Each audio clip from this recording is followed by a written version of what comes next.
기억을 합니다. 그 어느 교회에서 윷놀이 그 대회를 했다라고 합니다. 그래서 두 팀으로 이렇게 벌어져서 윷놀이를 하게 되는데 이 A팀이 곧 완승을 하게 되는 그 순간을 맞이하게 되었다고 해요.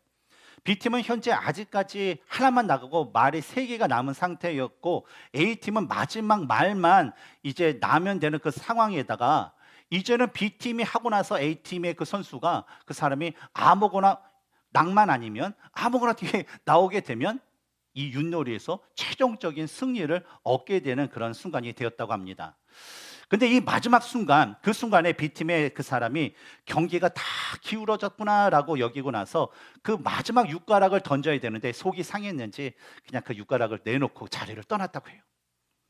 그래서 같은 동료팀이 이 B팀의 그 다른 어른이 아휴, 내가 저 마음 알지. 오죽했으면 저렇게 나갔겠어 하고 나서 그 옆에 있던 그 어린아이에게 야, 네가 저 집사님 대신 네가 이거 육가락을 좀 던져라는 걸 이렇게 시켰다고 해요. 뭐예요? 애들한테 시켰다는 것은 그냥 게임을 포기한 거죠. 뭐 자기는 하나도 안 나갔는데 벌써 3개 나고 마지막 끝에 있으니 아유, 이건 뭐 게임 하나만이었다라는 것이죠. 그런데 그 아이가 그 얘기를 듣더니 어른들에게 잠깐만요 하면서 막 사색이 돼서 옆으로 방으로 가는 거였어요.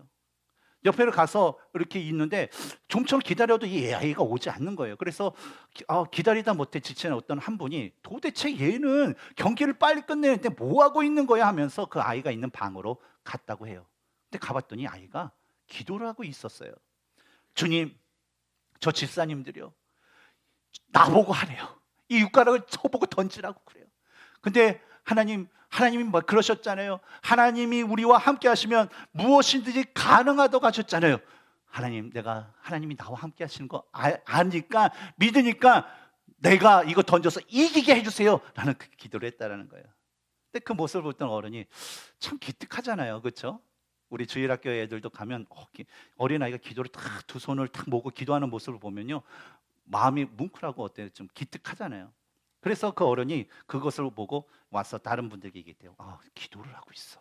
그랬더니 진짜? 육가락 하는데 기도를 하는 애도 있어? 그러면서 서로 너무나도 기특했는지 그럼 기다려보자 라고 기다렸다고 해요. 그리고 그 아이가 이제 잠시 후에 돌아오게 되었습니다. 그리고 윷을 딱 던졌다고 해요. 근데 아주 놀라운 일이 생기게 되었습니다. 아이가 그 윷을 딱 던진 순간 첫 번째 딱 나오는 게 모. 그래서 두 번째 탁 던졌더니 모. 그래서 연속으로 모가 6번 나오고 윷이 나옴으로 인해서 전세가 역전돼서 그 아이가 던진 그 육가락으로 이 B팀이 승리를 거뒀다라는 거예요. 바로 별 볼 일 없어 보이던 이 아이의 그 손을 통해서 바로 이 승리가 불가능한 상황에서 바로 승리를 얻게 된 기적 같은 그 일이 바로 그 교회에 벌어졌다고 합니다. 근데 오늘 우리가 함께 나눌 그 말씀은 우리가 너무나도 잘 아는 오병이어의 그 말씀입니다. 근데 이 말씀을 보면 별 볼 일 없어 보이는 어린아이가 예수님께 가져온 보리떡 5개와 물고기 2마리로 5,000명을 먹이는 아주 기적적인 그 이야기가 담겨져 있습니다. 근데 이 오병이어의 사건, 우리가 너무나도 잘 아는 이 오병이어의 그 사건은요, 사실 우리의 이성으로는 도저히 이해할 수 없는 그런 이야기예요. 우리는 믿음이 있기 때문에 오병이어, 그래 뭐 예수님은 하나님의 아들이시고 뭐 그러니까 다 하면 가능하겠지라고 생각했기 때문에 우리는 그거에 대한 의심은 없습니다. 하지만 이성적으로 생각했더니 이게 말이 안 되는 거예요. 왜냐하면 하루 종일 아무것도 먹지 못한 그 사람들이요, 보리떡 5개와 조그만 보리떡 5개와 물고기 조그만 2마리를 서로 나눠 먹어봤자 어떤 결과를 얻겠어요? 배부르기커녕 그냥 허기진 배를 더욱더 자극 해서 어때요? 사람들에게 더욱더 배고프게 만드는 것이 기정사실이기 때문입니다. 근데 예수님의 그 신성을 부인한 자유주의 신학자의 그 경우에도 이 성경에 나오는 예수님이 하나님 되심을 증명하는 이 기적 중에 하나인 이 오병이어의 그 기적을요, 부인하는 그런 그 사람들은 부인하게 됩니다. 왜냐하면 그들의 주장에 의하면 원래 예수님께 모여든 그 모든 사람들은요, 자신이 가져온 먹고자 하는 그 도시락에 남은 그 음식들이 있었다라는 거예요. 근데 처음에는 너희들이 먹을 것을 주라라고 예수님이 얘기했을 때는 삐죽삐죽 뭐 이렇게 내나 그러면서 이렇게 머뭇거리다가 나중에는 그것을 다 꺼내놓고 맛있게 배부르게 먹었다라는 거예요. 그러고 나서 배부르게 먹은 후에 음식을 다 모아보니 그 음식이 12광줄이나 남았다라고 그들은 주장하기 때문입니다. 그런데 우리가 이 세상의 시각으로 보았을 때요, 그들의 생각은요, 결코 틀린 말은 아닐 것입니다. 왜냐하면 우리가 우리의 것을 다른 사람들과 나누게 되면요, 그 결과는 우리가 객관적으로 봤을 때는 어떤 현상이 나와요? 그 결과는 무엇인가를 내가 나의 것을 다른 사람에게 나눠주면 무엇인가를 더 얻는 플러스가 아니라 그냥 내 것이 없어지는 마이너스라는 그 결과만을 우리는 갖게 된다는 거예요. 물론 우리가 사는 세상이 더불어 사는 세상이기 때문에 그래, 내가 좀 덜 먹고 덜 입고 덜 편하면 다른 사람이 좀 도움을 줄 수 있겠지. 그래, 더불어 사는 세상이니까 이게 옳지 않겠어? 라는 이런 긍정적인 마인드를 가지고 나눌 수는 있어요. 그런데 이런 나눔 또한 어떻습니까? 결과적으로 보면 그것을 나눠준 사람에게 얻는 것은 뭐냐면 없어지는 마이너스만이 남는다라는 거예요. 그런데 오늘 말씀에서 예수님께서 제자들에게 말씀하시는 것은 너희가 주라라는 그 말씀을 하시는 것을 볼 수가 있습니다. 그리고 놀라운 것은요, 예수님의 그 말씀에 순종하여서 자기의 것을 다른 사람을 위해서 내준 것에 대해서 어때요? 그 결과가 5천 명이 배불리 먹고도 12광주리가 남게 되는 아주 특급 플러스의 그 결과의 그 내용이 바로 오늘 본문 가운데 담겨져 있다는 거예요. 따라서 오병이어의 그 이야기라는 것은 예수님께서 말씀하신 너희가 주라라는 그 말씀에 그러면 풍성함을 누리게 될 것이다 라는 그 말이 따라오는 것처럼 마치 공식과 같이 너희가 주라, 그리하면 풍성한 삶을 얻게 되실 것이다 라는 그 공식이 성립하는 것과 같은 말씀이 바로 이 오병이어의 말씀이라는 것입니다. 그런데 이러한 공식이 성립하는 삶을 누리기 위해서는 바로 예수님께서 말씀하신 너희가 주라라는 그 말에 우리가 어떠한 반응을 하느냐에 따라서 달라진다라는 거예요. 오늘 이 시간에는 이 예수님의 모습과 예수님의 말씀에 반응하는 그 사람들의 모습을 우리가 살펴보면서 너희가 주라는 예수님의 명령에 우리가 어떻게 반응해야 하는지에 대해서 우리가 배우고 또 그로 인해서 하나님께 주실 그 풍성함의 은혜를 얻을 수 있는 우리 모두가 되기를 주님의 이름으로 축원합니다. 첫 번째로 우리는 자신의 시간을 다른 사람에게 주는 삶을 살아야 합니다. 자신의 시간을 다른 사람에게 준다라는 것은 자신의 시간을 도움이 필요한 다른 사람을 돕는 데 사용하라라는 거예요. 오늘 본문의 첫 구절인 10절을 보면 사도들이 돌아와 자기들이 행한 모든 것을 예수께 여쭈니라는 그 말씀처럼 지난주에 우리가 나눴던 예수님께서 제자를 파송했습니다. 근데 그 파송된 그 제자들이 이제 돌아와서 자신들이 했던 모든 사역에 대한 그 결과 보고 전도 보고를 예수님께 하는 것이었어요. 그리고 계속되는 10절의 말씀을 보면 누가는 예수님께서 제자들의 보고를 받으신 후에 그 제자들을 데리고 벳세다로 가셨다라고 기록을 하고 있습니다. 근데 동일한 이 오병이어의 말씀이 기록된 마가복음 6장 31절에 이는 오고 가는 사람이 많아 음식 먹을 겨를도 없음이라 라는 그 말씀을 통해서 그때 당시의 상황을 좀 더 우리가 깊게 이렇게 들여다보면 예수님의 제자들의 전도 여행에 들어온 후에도 쉼이 없이 계속적으로 예수님께 몰려오는 그 사람들을 돌보고 사역을 하는 일에 바빴다라는 거예요. 쉼도 없이 먹을 시간도 없이 그냥 바쁘게 지내는 그 제자들의 모습을 보고 예수님께서 불쌍히 여기셔서 이러면 안 되겠다. 우리 제자들에게 힘을 줘야 되겠다. 그래서 그럼 무리들을 데리고 이곳을 좀 떠나야 되겠다라고 해서 제자들만 데리고 배를 타고 그 갈릴리호수 건너편에 있는 그 벳세다라는 곳으로 가게 된 것이었습니다. 그런데 오늘 11절을 또 보면 무리가 알고 따라왔거늘이라는 그 말씀이 나와요. 바로 예수님께서 제자들을 데리고 배를 타고 떠나자 사람들이 이를 보고 그 벳세다라는 곳으로 따라왔다는 얘기예요. 근데 이 마태복음 14장 13절과 마가복음 6장 33절을 통해서 그때 당시를 조금 더 우리가 자세히 살펴보면 예수님께서 이렇게 제자들을 불러서 너희들만 배에 타. 그리고 같이 떠나는 거예요. 그때 이 사람들이 그 예수님을 봤을까요? 못 봤을까요? 봤어요. 예수님이 제자들만 데리고 어디로 가시지? 그리고 배가 떠나는 걸 보니까 배 방향이 벳세다로 향하네 라는 것을 알게 되었어요. 그리고 주위 사람들에게 야, 예수님이 벳세다로 옮기시나 봐 라고 하니까 사람들이 그것을 듣고 가버나움과 그 인근에 있는 그 마을에 있는 사람들이, 어떤 사람은 그래 내가 예수님을 빨리 가서 맞아야 되겠지 하면서 전력 질주해가지고 달려가가지고 벳세다 그 선착장 문이 딱 있었고, 어떤 사람들은 난 다리가 부스니까 열심히 걸어서 예수님이 가시는 그 벳세다를 향하여 가게 되었던 것입니다. 이 배가 선착장에 도착한 순간 예수님은요, 자신을 만나기 위해 모인 그 수많은 사람들을 보게 되었어요. 예수님께서는 사실 제자들과 휴식을 취하기 위한 분명한 목적을 가지고 이 벳세다로 오신 거였어요.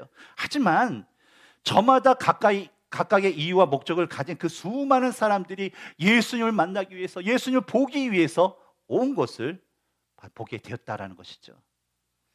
근데 때때로 우리는요, 예수님이 맞이했던 이 상황을 우리 삶 가운데서도 또 경험할 때가 우리가 종종 있습니다.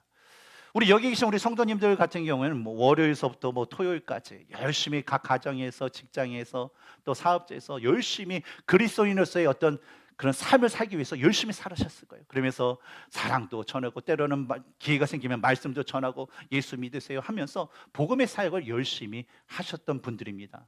근데 주일을 맞이해서 이제는 그 삶에 감사해서 하나님 앞에 온전한 예배를 드리기 위해서 이 자리에 앉아 계시고, 또 이 자리가 끝나면 또 흩어져서 성경 공부도 하고 다른 사역도 하면서 이 오후 시간을 보내게 될 것입니다. 그리고 그 끝난 다음엔 우리가 뭘 하죠? 이제 집에 들어가서 이제는 좀 쉬자. 이제는 드라마 한 편도 좀 보고, 요즘 주말 드라마 재밌는 게 많던데 한 편씩 보고, 또 우리 애들하고 좀 맛있는 것도 또 먹고 하는 그 계획을 가지고 집에 가실 거예요.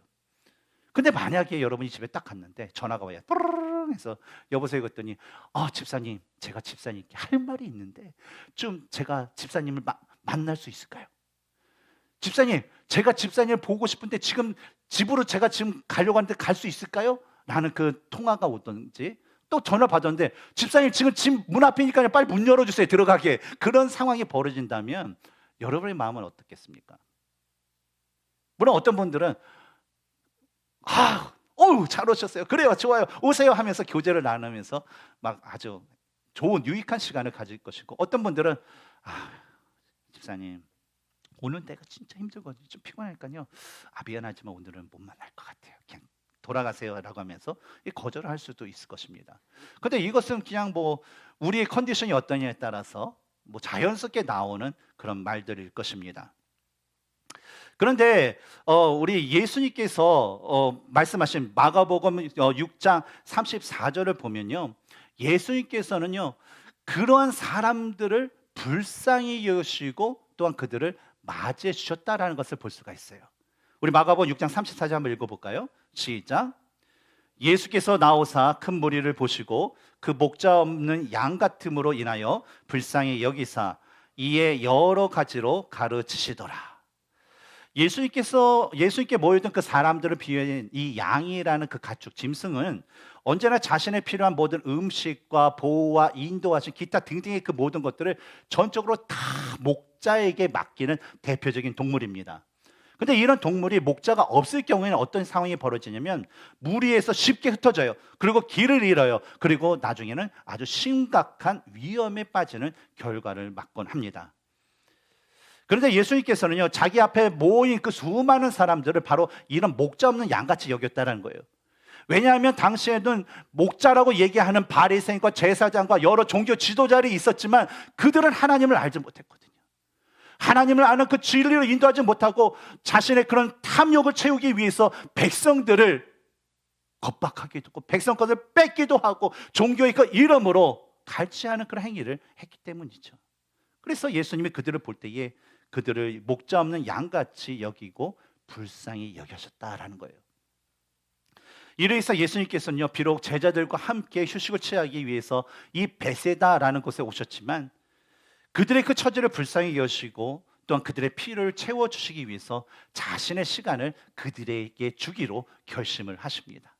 그리고 그 많은 사람들을 이끌고 이 베세다의 근교에 있는 옆에 있는 빈들의 사람들을 데리고 가셔서 그들에게 하나님 나라의 일들에 대해서 이야기해 주시고 또 병고침이 필요한 그 자들에게는 친히 안수해 주시면서 그 사람들을 치유해 주시는 그런 사역을 하시게 됩니다. 그런데 우리가 예수님께서 목자 없는 양 같은 이 백성들에게 하신 일이 어떤 것인지에 대해서 우리가 다시 한번 기억할 볼 필요가 있어요. 왜냐하면 여러분, 하나님 나라의 일, 하나님의 나라에 대한 그 복음을 전하는 것, 또 그리고 병든 자를 그 고치는 일은 누가 하셨던 일이에요? 예수님께서 공생애를 시작하시면서 직접 하셨던 그런 사역이었어요. 그리고 이 두 가지 일은 누구에게 시키는 일이었어요? 지난주에 우리가 나눴던 것처럼 자신이 고난의 십자가의 그 고난의 구속사의 일을 마치고 하늘에 승천하신 후에 그 제자들에게 시키기 위해서 계속적으로 어떤 능력과 권위를 줘서 각 마을과 골로 보내서 직접 훈련시켰던 그런 사역들이었고, 또 그 나중에는 직접 그것을 감당하게끔 하기 위해서 시켰던 일이었다라는 거예요. 따라서 우리가 이런 일들을 볼 때에 예수님의 제자들이라면, 예수님을 믿는 사람들이라면 항상 우선적으로 여겨야 할 그 삶이 있는데, 그것은 뭐냐면 누군가가 영적인 갈급함과 누군가가 육신의 그 궁핍함이 처해져 있을 때에 우리들은 바로 그들의 영이 회복되고 그들의 육신의 그 필요가 채워질 수 있도록 자신의 시간을 다른 사람에게 주는 삶을 살아야 된다라는 것입니다. 그러므로 누군가가 하나님의 은혜를 삼아서 여러분과 우리들과 교제하고 싶고 만나고 싶다 하면, 내가 피곤하고 내가 조금 수고를 하는 그런 상황이 벌어지더라도 우리들의 시간과 우리들의 에너지를 다른 사람들께 기꺼이 내어주는 그런 일을 선택하시길 바랍니다. 왜냐하면 여러분이 선택하는 이런 선택, 어떤 이 사랑의 그 수고는요, 그 하나님의 그 말씀에 순종하는 모습이고, 또 여러분뿐만 아니라 다른 사람의 삶을 바로 하나님의 은혜로 풍성하게 채워지는 그런 축복이 되기 때문입니다. 사실 저도 여러분과 만나는 것을 너무나도 좋아해요. 근데 이 담임 목사로서 여러분에게 전화할 때에 대부분의 거의 반 이상의 분들이 반응이 뭐냐면 되게 부담스러워요. 집사님 잘 계세요? 그럼 긴장서부터 해요. 도대체 목사님 왜 전화를 하셨을까? 근데 모르겠어요. 담임 목사라는 이 직분 때문에 그런지, 아니면 제 말하는 게 우리 아내가 가끔가다 얘기해요. 당신 말이 약간 오피셜하게 얘기해. 그래서 딱딱해, 차가워. 그래서 제 말투가 그런지, 아니면 제 행동이 뭐가 잘못된지 모르겠지만 긴장을 하세요. 근데 저는 결코 그런 사람이 아니에요. 여러분과 함께 교제를 나누고 싶고, 또 여러분과 함께 또 여러분을 더욱더 알고 싶어하는 그런 마음이 가득합니다. 그러니까 여러분, 혹시 저에게 뭘 말을 하고 싶을 때나 만나고 싶을 때 주저하지 마세요. 그리고 제가 여러분께 열을 때 또 거부하지도 마세요. 그래서 우리가 항상 만나기에 힘쓰면서 서로 교제를 나누고 하나님의 은혜를 나누면서 하나님의 은혜가 우리들 가운데 가득 찰 수 있는 시간을 마음껏 누렸으면 좋겠습니다. 그래서 우리 일부 때도 얘기했는데, 우리 목녀님들도 계시잖아요. 목자님들 바쁘시면 안 되고, 목녀님들이요, 한번 이렇게 자매님들 해가지고 담임 목사 브런치 시간 해가지고 한번 해보세요. 한 10시 정도에 브런치 가게에서 만나서, 목사님 몇 시 이따 오세요. 그러면 제가 갈게요. 그러면 타이틀 담임 목사가 쏜다. 그리고 교제하면서 이제는 말할 수 있다. 그런 시간도 가지면서 우리 안에서 참 그 은혜를 누릴 수 있는 그런 시간을 가졌으면 좋겠습니다. 딱 보니까 남자분들은 남녀 차별이야. 저녁 때 만드세요. 저녁 때 만드세요. 저녁 때 만드시고, 목장이 아니라도 여러분이 만난 그 그룹이 있다면 같이 저하고 교제 나누는 시간을 가지면서, 또 서로가 서로에게 시간을 주면서 서로의 영혼을 더욱더 하나님의 은혜로 채울 수 있는 우리 공동체가 되었으면 좋겠습니다. 두 번째로 우리는요, 자신의 믿음을 다른 사람에게 주는 삶을 살아야 합니다. 자신의 믿음을 다른 사람에게 준다라는 것은 자신이 가진 것을 궁핍한 다른 사람에게 필요한 것들을 채워주는 것에 사용하라라는 그런 의미예요. 예수님께서 수많은 사람들, 자신에 몰려온 수많은 사람들에게 하나님의 나라를 대한 일을 가르쳐 주시고 병든 자를 치유해 주시는 일을 계속 하시다 보니까 해가 지는 한 오후 3시쯤이 됐어요. 그래서 제자들도 자신들도 제대로 음식도 못 먹고 배고프고 피곤도 하고, 이제는 해가 지니까 빨리 사람들을 좀 보내야지 하는 마음으로 사람들을 보내고 싶었어요. 그래서 예수님의 그 동의를 당연히 얻을 수 있겠다 싶어서 예수님께 가서, 예수님, 날이 이제 해가 지기 시작해요. 그러니까요, 예수님, 더 늦기 전에 이 사람들을 빨리 마을과 각 촌으로 좀 보내야 돼요. 여긴 빈들이라서 저들에게 줄 음식도 없고요. 뭐 어떻게 해줄 것이 없으니까요. 빨리 그들을 보내서 각자 먹을 것을 얻게 해야 됩니다라는 그런 말을 하게 됩니다.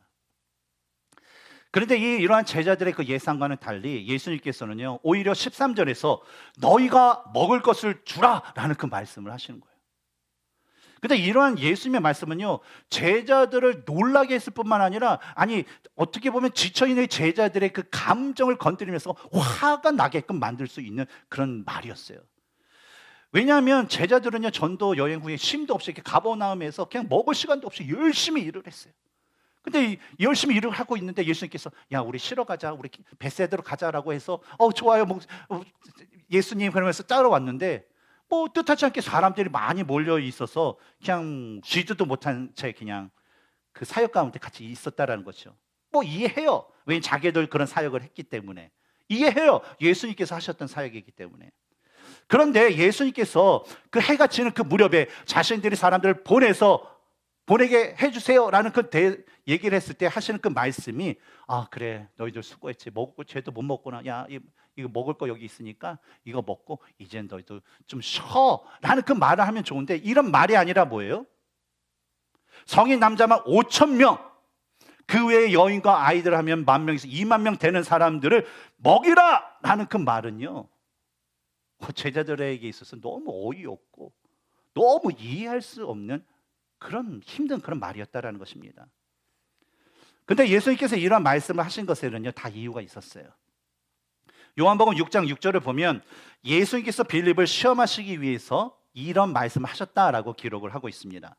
근데 하지만 제가 보는 것은 뭐냐면, 예수님께서 지금 9장서부터 시작된 그 사역 가운데 포커스, 집중하는 것은 뭐냐면 바로 제자들의 훈련이었어요.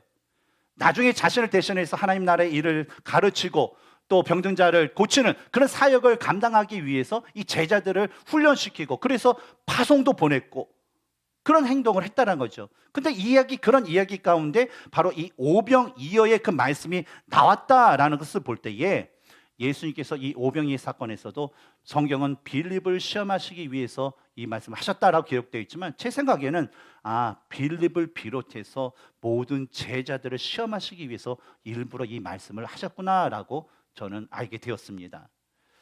그래서 예수님의 말씀에 대해서 첫 번째로 빌립이 요한복음 6장 7절에 각 사람으로 조금씩 받게 할지라도 200데나리온의 떡이 부족하리이다라는 그런 부정적인 대답으로 나오는 것을 볼 수가 있습니다. 왜냐하면 대략적으로 봐도 성인 남자만 저 같은 사람이 5,000명 있다고 생각해 보세요. 얼마나 먹겠습니까? 그리고 아이들과 여자들을 포함하면 대략 한 20,000명 정도가 된다고 하는데, 이들에게 원바이씩 해보세요. 그냥 한 모금씩 이렇게 그 떡을 사도 한 입 해서 이 20,000명을 먹이게 되면 적어도 200데나리온이 필요하다는 거예요. 근데 200데나리온은 그 가격이 어떤 거냐면 남자 성인 노동자가 하루 일하는 일당이에요. 오늘날 우리가 여기서 일당이 얼마입니까? 하루 9 to 5 일을 한다고 그러면 얼마예요? 하루 일당이 100불은 넘겠죠. 그렇죠? 그렇죠? 근데 만약 100불이라 생각해요. 그럼 20,000명을 먹기 위해서 100불이 필요한데 그게 200데나리온이니까 100 곱하기 200, 그거 얼마예요? 네? 20,000불이 필요한 거예요. 적어도 한 입씩 먹는데. 그러니까 이 빌립은요, 그런 돈이 어디 있어요? 예수님 도대체 무슨 돈이 있길래 그걸 다 먹이라고요? 말도 안 돼요. 200데나리온 있어요. 그리고 예수님 200데나리온 있다고 해도 우리가 20,000명을 먹일 수 있는 음식을 어디서 사요? 라는 그런 생각이 빌립에게 있었다는 거예요. 오늘날에도 우리가 먹을 것이 많은 세상이지만 식사가 돼서 20,000명 거리를 여러분들에게 사오라 그러면 여러분 어떻게 사올 수 있을 것 같아요? 말이 안 되는 소리예요, 지금도요. 근데 당시에는 더욱더 기가 막힌 소리였다라는 거죠. 그러니까 빌립이 예수님께 한 말은요, 아주 현실적이고 아주 합리적인 그런 말이었다라는 거예요. 근데요, 빌립이 가진 문제가 있었어요. 빌립은요, 자신의 이성적인 생각에만 너무나도 치우쳤다라는 거예요. 그리고 자신에게 말씀하신 그분, 바로 예수님이 어떠한 분이시라는 것을 그가 잊고 있었다라는 것입니다. 그리고 이제 빌립에 이어서 두 번째로 이 베드로의 형제 안드레가 이 보리떡 5개와 물고기 2마리를 가져온 10살 남짓의 그런 아이와 함께 예수님께 와서 요한복음 6장 9절에서 다음과 같이 말합니다. 여기 한 아이가 있어 보리떡 5개와 물고기 2마리를 가지고 있나이다. 그러나 이것이 이 많은 사람에게 얼마나 되겠사옵나이까. 사실 이 아이가 예수님께 가져온 이 보리떡이라는 것은요, 당시에도 모든 빵들 중에서 가장 값싼 빵이에요. 그리고 여기서 가져온 그 물고기라는 것은 뭐 우리가 식사 때 자반고등어에서 먹음직한 그 살이 많은 게 아니라 그냥 뭐 멸치보다 조금 더 크고 뭐 그런 판매를 할 수 없는 아주 작은 고기였다는 거예요. 그래서 이런 보리떡, 뭐 작은 물고기는요, 당시 가난한 사람들 먹는 거예요. 돈이 없어서 먹을 게가 없으니까 그거라도 때우는 사람들이 먹는 그런 음식이었다라는 것입니다. 그런데 안드레는요, 이 아이가 예수님께 가져온 이 보잘것없는 그 음식을요, 탓하지 않았어요. 오히려 예수님께서 너희가 먹을 것을 주라라는 그 말씀을 듣고 이 아이와 함께 그 음식을 예수님께 가져오게 된 것이었어요. 물론 안드레도요, 현실적으로 이 음식이 너무나도 뭐 형편없고 이 수많은 사람은커녕 예수님 한 분이 드셔도 뭐 배부르게 채울 수 없는 그 음식이라는 것을 당연히 알았어요. 하지만 안드레의 마음에는요, 그래도 예수님이라면, 내가 예수님께 이것을 가져가면 그래도 예수님께서 어떻게 무엇인가 하실 수 있지 않을까라는 그 믿음이, 그 작은 믿음이 바로 안드레에게 있었다라는 것입니다. 그래서 그 안드레는요, 그 아이가 가진 볼품없는 그 음식을 가지고 그 아이와 함께 예수님께 나와, 예수님, 이것으로 이 많은 사람들을 어떻게 되지는 못하겠죠? 어떻게 뭐 하실 수 있을까요? 라는 어떤 그런 질문을 예수님께 드린 것입니다. 어쩌면 곁에서 안드레의 모습을 지켜보고 있던 이 빌립은요, 기가 막히다는 그 표정을 아마 이 안드레를 쳐다봤을 거예요. 아니 뭐 다른 그런 제자들도요, 역시 도대체 이 안드레가 무슨 생각으로 저런 아이가 준 거 저런 음식을 예수님께 가져와, 쟤는 제정신이야 아니야 하면서 뭐 그냥 이 안드레의 행동을 의아해하고 또 비난도 했을 수 있습니다. 근데 여러분, 결과가 어떻게 됐을까요? 모든 사람이 배불리 먹고도 12광주리가 남는 기적이 바로 일어나게 되었다는 거예요. 저는 그때 상황을 한번 생각해 보면서 정말 이 2만 명이라는 그 많은 사람들 중에 진짜 음식을 가져온 사람이 이 어린아이 한 명밖에 없을까라는 그런 의문을 한번 해봤어요. 아니, 왜냐하면 우리가 야외 예배를 드리거나, 여러분 지금 예배 시간에 왔지만 여러분의 가방과 주머니를 뒤져보면 간식하고 음식거리 있어요, 없어요?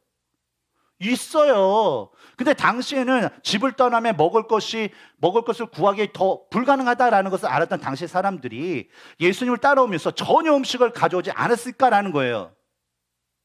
저는 분명히 이 많은 사람들 중에는 이 아이보다 더 좋은 음식을 가져온 사람들도 있었다라고 저는 생각이 듭니다. 근데 중요한 것은 뭐냐면, 예수님께 자신의 것을 드린 사람은 오직 한 사람, 바로 이 작은 어린 아이밖에 없었다라는 거예요. 별 볼 일 없어 보이는 그런 어린 아이였습니다. 그리고 그가 예수님께 드린 음식도 아주 보잘것없는 음식이었어요. 하지만 예수님께서는요, 기쁨으로 자신의 것을 예수님께 드리기 위해 가져온 그 아이와 그 보잘것없는 음식을 믿음의 눈으로 바라보며 예수님께 나온 이 안드레의 그 모습을 바로 그곳에 모인 수많은 사람들에게 배부름의 그 풍성함을 얻게 하는 축복의 통로가 되게 하셨습니다. 예수님께서는요, 이 제자들에게 사람들을 이 50명씩 앉히게 한 후에 이제 보리떡과 물고기를 가지고 축사하시고요, 그들에게 이제 나눠주라라는 그런 말씀을 하시게 됩니다. 예수님께서 하늘을 우러러 축사하신 것은 이 축사에는 감사하다, 찬양하다라는 그 의미가 담겨져 있어요. 그래서 예수님께서 하늘을 우러러 이 음식을 가지고 하늘을 우러러 기도하신 것은, 하나님, 제가 망신당하지 않게 제발 이 음식 가지고 이 마음을 먹을 수 있는 그런 뻥튀기와 같은 음식이 될 수 있도록 좀 도와주세요, 주세요라는 그 구걸이 아니라, 구하는 것이 아니라 뭐예요? 이미 차려졌어요, 밥상이. 그럼 우리 무슨 기도합니까? 하나님 감사합니다, 이 음식 주셔서 감사합니다 하는 그것처럼, 예수님께서는 이미 하나님께서 이 사람들을 통해서 베풀어 주신 그 은혜에 대해서 이미 감사하고 그것을 찬양하는 고백을 하나님 앞에 드렸다는 거예요. 드디어 예수님께서 직접 기도가 끝나신 후에 떡을 떼어서 제자들에게 주시고 제자들로 하여금 사람들에게 나눠주게 하십니다. 근데 놀라운 것은 예수님께서 그 떡을 떼어서 나눠주자 그 떡은 없어지는 게 아니라 점점 늘어나서 모든 사람이 배불리 먹고도 남는 풍성한 은혜가 주어지게 되었습니다.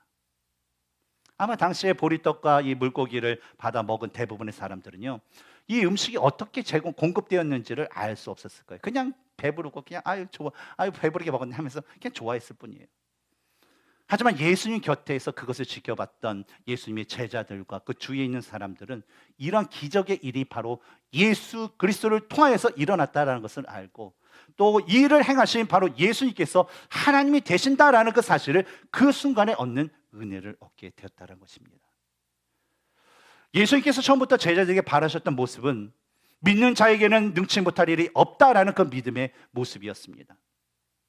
이런 믿음을 제자들이 가질 수 있도록 예수님께서는 제자들에게 능력과 권위를 주셔서 또 그들이 말씀대로 각 마을과 도시로 가서 복음을 행했을 때 풍성한 결과를 얻게 하셨어요. 아마 제자들도 자신의 이 성공적인 이 전도 여행을 통해서 나름대로 감격을 했을 것이고 쉬지는 못했지만 계속되는 그 사역 가운데 그래도 사람들 돌보면서 스스로를 또 위로했을 거야. 너 참 잘한다. 넌 진짜 기특해. 비록 배우는 곧 보고 몸은 지쳤지만 내가 능력을 행한다 그 경험이 있기 때문에 그래 나는 대단한 사람이야. 나는 믿음의 사람이야. 나는 뭔가 능력이 있는 것 같아 라고 하면서 스스로 자랑스럽게 여겼을 것이에요. 그러나 그 일이 그 감정이 그 모습이 하루도 지나지 않았음에도 불구하고 그들은 눈앞에 보이는 현실적인 문제로 지금까지 예수님께서 주신 능력과 권위를 행했던 모든 믿음의 역사를 다 잊게 되었습니다. 지금까지 예수님의 말씀에 순종하여 행함으로 많은 기적도 행하고 많은 은혜도 받았던 제자들이었어요. 하지만 순간적으로 자신의 눈에 보이는 5천 명 아니 2만 명을 먹이라 라는 그 예수님의 말씀에 예수님 불가능해요. 예수님 우리가 그걸 어떻게 먹여요? 그런 말씀 절대로 하지 마세요. 말 같은 소리를 하셔야죠 라는 그 반응으로 변했다라는 거예요.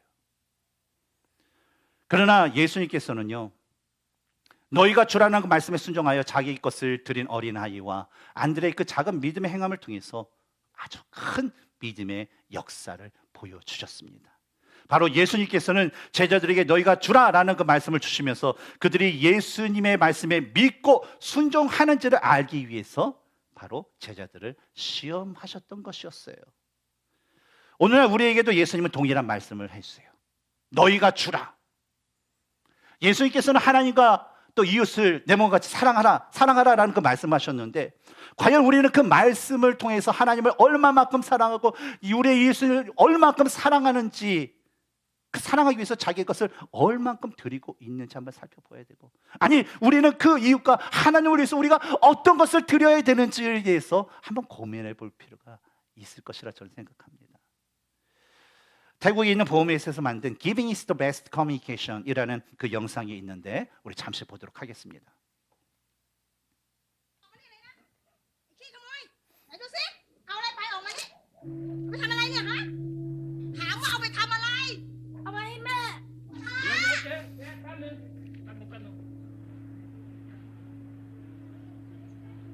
Mẹป่วยเหรอ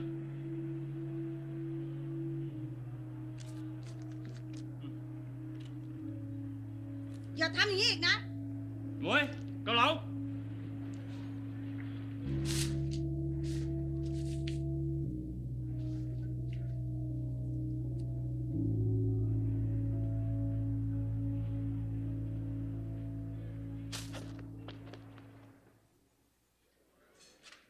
Chọn, này là gấp nè.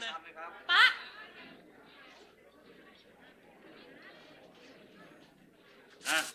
จัดไป สั่งมาเร็วต่ออะไร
우리 설교 앞에서 나눴던 그 어린아이는 어른들이 포기한 채 시킨 그 육가락을 던지기 위해서 하나님에 대한 그 믿음을 가지고 간절히 기도했습니다. 그런데 이러한 모습을 보고 있었던 어른들은 이 아이의 그 행동을 귀엽다며 그 행동을 그냥 대수롭게 여기진 않았어요. 오병이어의 그 사건에서도 너희가 주라라는 그 말씀에 어린아이는 자신의 작은 음식 전부를 다 예수님께 드렸지만 제자를 비롯해서 주위에 있던 사람들은 이 어린아이를 귀엽게 보거나 좀 어리석게 볼 뿐 그렇게 대수롭게 여기지 않았습니다. 그러나 믿음의 역사는 사람이 가진 어떤 나이나 기타 등등의 그 조건과는 상관없이 바로 믿음으로 말씀에 순종하고 행하는 자를 통해서 하나님께서 이루어주신다는 거예요. 마찬가지로 우리가 하나님의 말씀에 순종하여 우리가 가진 시간과 우리가 가진 것을 다른 사람을 위해서 사용하는 그 모습은요, 이 세상 사람들이 보기에는 동일하게 어리석게 보일 수 있을 것입니다. 그러나 우리가 예수님을 믿고 그분의 말씀에 순종하며 행할 때에 하나님은 이러한 모습을 기뻐하시고 상대방뿐만 아니라 우리 삶을 풍성한 은혜로 채워주실 것입니다. 예수님께서 제자들에게 너희가 주라라는 그 말씀을 통해서 제자들의 믿음을 보고자 하신 것 같이 바로 오늘날에도 예수님께서는 우리가 하는 어떤 그 믿음의 행함을 통해서 우리의 믿음을 보길 원하십니다. 날마다 하나님을 알아가는 것에 기뻐하시기 바랍니다. 날마다 하나님께 합당한 그 믿음의 삶을 살기에 힘쓰시기 바랍니다. 그러면서 하나님께 주신 그 풍성한 은혜를 우리가 날마다 누리며 살아갈 수 있는 저와 여러분이 되기를 주님의 이름으로 축원합니다. 함께 기도하겠습니다.